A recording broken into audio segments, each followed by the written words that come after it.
Welcome back to Breaking Spines, the miscellaneous book review show for reviewing miscellaneous books. Now, I've been looking for more women authors to read lately, so one day while working in the donation area at my now former job at a thrift store, I decided I was going to read the first book to be donated with a women author that I wasn't familiar with. The end result was Current Affairs by Barbara Raskin. Published in 1990 by Random House, this is the story of Natalie Myers, a 40-something social worker living in Washington, D.C. in the summer of 1988. Natalie doesn't have much going for her right now. The homeless shelter she runs has been shut down, her marriage looks to be on the rocks, and then her younger sister Shay drops by. Shay Caravan is a jet-setting celebrity journalist who's been constantly in the limelight since the 1960s. While she's done some good work over the years, Shay seems less interested in the politics as she is with the socializing, bumping shoulders with the rich, famous, and powerful, and sometimes bumping other parts with them. She lives the kind of carefree life that's resulted in her becoming a grandma while in her 30s, and now she intends to drop off her granddaughter with Natalie while she goes out on assignment. However, Shay brought something else along. Stolen documents containing an interview with Fawn Hall, the secretary of Lieutenant Colonel Oliver North. In it is enough evidence to solidify ties between the Iran-Contra affair with drug running, which would almost certainly put North behind bars and discredit the Republican Party enough to lose the upcoming election.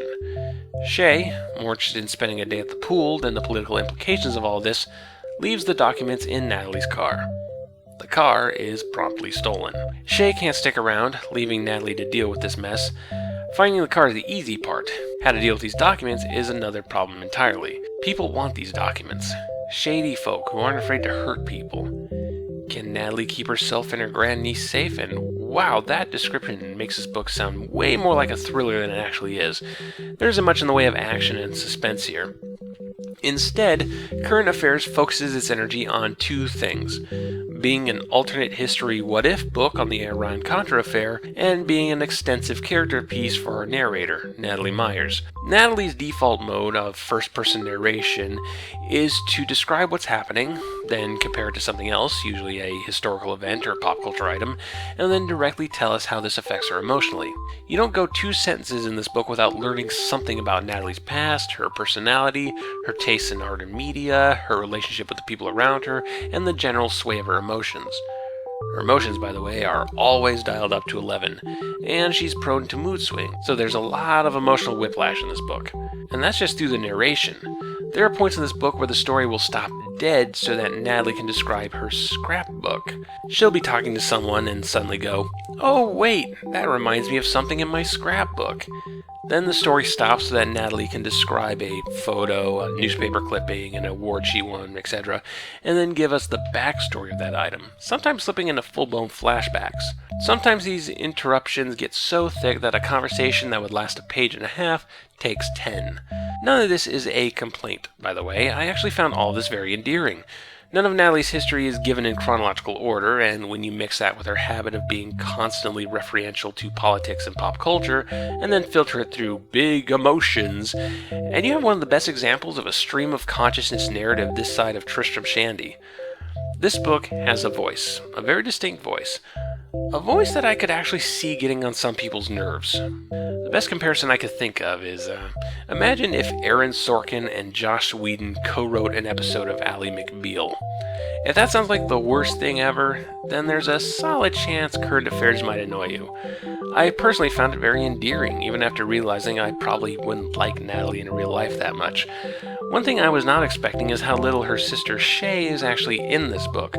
The blurb on the back and the first 50 pages or so lead you to believe that this is going to be about Natalie and Shay being forced to work together, and in the process air out 40-odd years of baggage between the two sisters.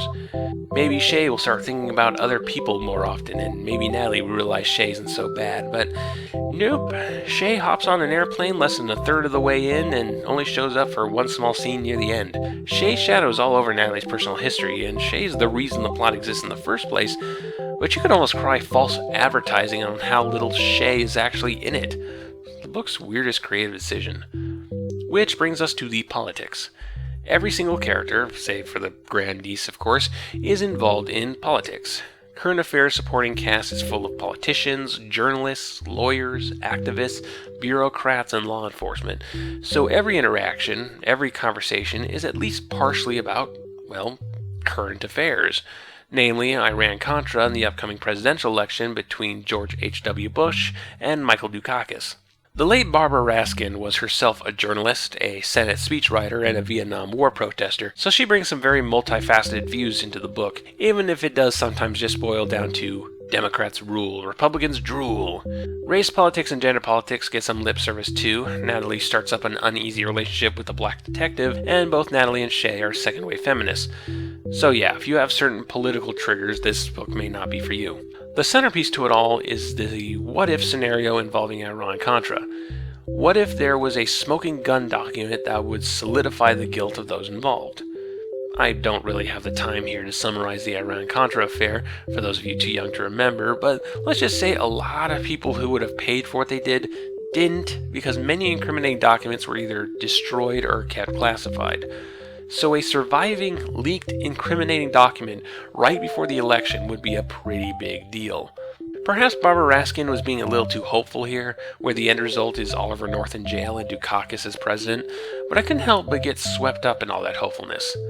Iran-Contra was still recent history when this book came out, and you can tell it was something that still bothered Raskin, and this book might as well have been a GOP voodoo doll she's sticking pins into. So would I recommend Current Affairs? Well, yes and no. For me, this is the best book I've read for this project thus far, but I can see this one only appealing to a very selective audience.